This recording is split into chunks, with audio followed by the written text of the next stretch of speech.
Well, sir, it's early evening as we approach the small house halfway up in the next block now. And here on the front porch, we find Mr. and Mrs. Victor Gook and their son, Mr. Rush Gook. Vic and Sade are... And young Rush is perched on the railing facing them. Listen. What's the situation we have to cope with? Situation? You certainly can't have forgotten. You said at the supper table we had a situation to cope with, and it was so important you wouldn't discuss it while we ate. Must be some life or death crisis if it slipped your mind already. Oh, yeah, it did slip my mind. You noticed the house was on fire and planned on doing something about it later on? Rush, you gonna stick around? Wish to discuss something of a private nature, do you? Oh, I guess it's not so horrible private. Well, I can go down the basement or out in the alley or someplace if you people want to engage in a confidential chat. You can sit still, I guess. But it's grown-up secrets we're talking about, so don't be telling tales out of school. Mum's the word. Yeah. What about the situation? I want to cope with it. Well, Ruthie's upset. Matter of fact. Yes. You people strapping his lady friend the time they headed for Peoria for purposes of eating fish dinner. You can stay here, Rush, if you want, but you'll just have to sit still and listen. You'd prefer I didn't participate in the conversation? Not till I get through telling what I got to tell, at least. Fine. Ruthie's troubled Vic over... I expect you'll think this is silly. Very likely. What's Ruthie troubled over? The Christmas presents Fred is making for me. Oh? Darndest stuff comes up all the time. Mm-hmm. Every single day seems like there's a new situation to cope with. That's life. Person never can go around without anything on their mind. That's life. I like salted peanuts. That's life. Yes, isn't it? Now, why don't you put on your cap and pull it down over your ears? You caught me in a trap that time. Ruthie's troubled. Ruthie's troubled over the Christmas present. A gross of gravel. Come over that again, Lump. Fred Stembottom is making me a gross of gravel. 12 dozen of them. You mean those little hammers that you pound on the table when you conduct the cymbal club meeting? Yes, a gross of them, 144 gravels. The word is gavel, Ma. You know that heap of scrap lumber he's got in the basement. Uh-huh. It's odds and ends of wood he got from some cabinet maker chum of his here in town. Harry McWilliams. I know him. He's got a shop someplace over on the west side. Yeah. Well, Fred had this brilliant idea, see? I'll whittle out Sadie a whole big bunch of gravels to conduct her thimble club meetings with. Here's this monstrous heap of elegant scrap lumber at my disposal. I'll whittle out a gross of gravels and put them in a fancy box and give them to Sadie for Christmas. I think that's a very pretty thought. Well, yes, sweet of 'em and all, but goodness, what do I want with 144 gravels? Mom, the word is gavels. You said gravel. Well, It's gavel. what's gavel? The word is gravel. I mean gavel. What's he talking about? He's trying to correct a mistake that you've been making for a good many years. The little hammers that we've been discussing are gravels rather than gavels. The word spelled... Gavels rather than gravels, Gov. You're twisted now. I said gravels rather than gavels. Oh, well, for mercy's sake, what is this? Gov had a slip of the tongue. Maybe you had better go someplace else. Or else give a person 6/9 of a chance to finish what they're saying. Shall I make another stab at this? Go ahead. Now, Fred got this brilliant idea, see? I'll whittle Sadie out a whole gross of gravels and give them to her for Christmas. He was proud as a horse of his brilliant idea. So original, don't you know, and all. Original, all right. He boasted to Ruthie. He said, I'll bet nobody else in the world ever give anybody 144 gravels for Christmas before. He's probably right. I wouldn't be surprised. Well, what's Ruthie's beef? How you mean? What's Ruthie kicking about? Well, the senselessness of it. Imagine a gross of gravel. 12 dozen gravels. 144 gravels. Gavel. Rush, what on earth is eating you? I'd like to clear up one little point, and then I'll keep absolutely quiet. You want to tell a story about Smelly Clark's Uncle Strap eating fish with his girl in Peoria? No, I want to put you straight on the matter. Vic, maybe I better tell you about this some other time. Next Tuesday, say.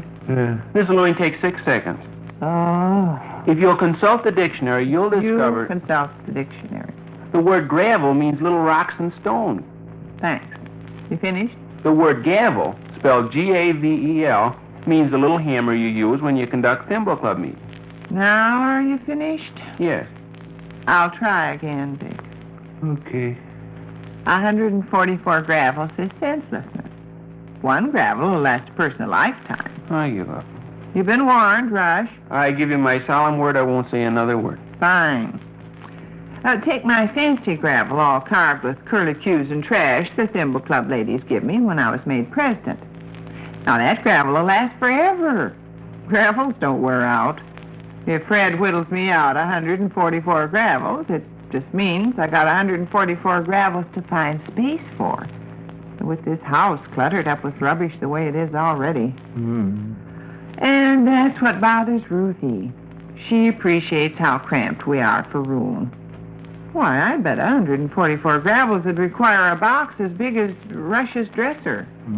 Ish. Well, why don't Ruthie tell Fred that? Well, she did. But he's so fond of his brilliant idea, he won't listen to her. And then, of course, he's obstinate. Once he gets a notion, he sticks to it. And besides, he enjoys whittling out them gravels. Ruthie says he's got 9 or 10 finished already. You only got 134 to go. 144 gravels. Oh, my. What you moaning about, Miss Dwyer? Nothing. Gravels don't wear out. Well, have you a plan for coping with this situation? Yes, I bet it involves me. it does. Okay, I will solve the great gravel problem. No, you're saying it. Huh? You're saying gravel now. Why not? No sense in beating my head against a stone wall. What's this? Nothing. How do you want me to go about solving the great gravel problem? Speak to Fred. You said he had been spoken to. Yes, by Ruthie, not by you. Shall I say, Fred, you scoundrel, if you give my wife any half-wit gravels for Christmas, I'll break your skull. No, me and Ruthie's thought is to work it like this. They're coming here to play 500 tomorrow night, you know. Uh-huh. We'll do like we generally do. They'll come up on the porch here, and then me and Ruthie will go upstairs to fix our face, leaving you and Fred alone to chat a little bit. There's your chance. I'll grasp him firmly by the throat and I'll... Hey, Gov, put him through that ceremony it tells about in Volume 7 of your large library. Which ceremony is that, Wilhelmina? Where you break his walking stick over your knee and rip the buttons off his coat, vest, shirt, and underwear and slap his face and make him... I'm not inclined to joke about matters pertaining to my lodge, Rush. Oh. Must counsel you to seek other fields for your wit and humor. I'm not getting along with anybody tonight. We thought, Ruthie and me, you could get at Fred from this angle. Uh-huh. Bring up the subject of gravels easy and casual. Might be a good idea to have my gravel laying here in the swing. Yeah. You and Fred sit down and you pick up the gravel and twirl it around in your fingers, maybe. This gravel belongs to my wife, Fred. Handsome, isn't it? Yes, It's a very substantial gravel, Fred. Lasts a lifetime. that's it. She's got 2 other gravels upstairs. Wonderful. And it'd be the truth, too. You have got 2 other gravels upstairs? Well, I've got those 2 little wooden tomahawks tied together with ribbon that say Compliments of Indian Hill, Wisconsin on them. They could be used for gravel. Matter of fact, I did use one of them for gravel once. Oh, dandy. And you can kind of get spieling away to Fred about how absolutely useless more than one gravel is. Fred, you can say a person has about as much use for an extra gravel as they have for an extra elbow or extra knee. Oh, that's laying it on pretty thick. I only suspect somebody's put a bug in my ear. All right, let 'em suspect. At least you'll be getting it across how we feel about 144 gravels in the house. Yeah. Very likely the idea will occur to him. Ruthie's whispered the story to us. But he'll realize we don't want any 144 gravels, and he'll quit whittling out 144 gravels. He might turn on Ruthie in mighty rage. Nah. Okay. 144 gravels. It's not gravels, Mom. It's gavels. Hmm? The word is gavels. Gravel. No, gavels. Gravel. Oh, my. Give up, Margaret. Oh, my. 144 gravels. Think of it. 144 gravels. Which concludes another brief interlude at the small house halfway up in the next block.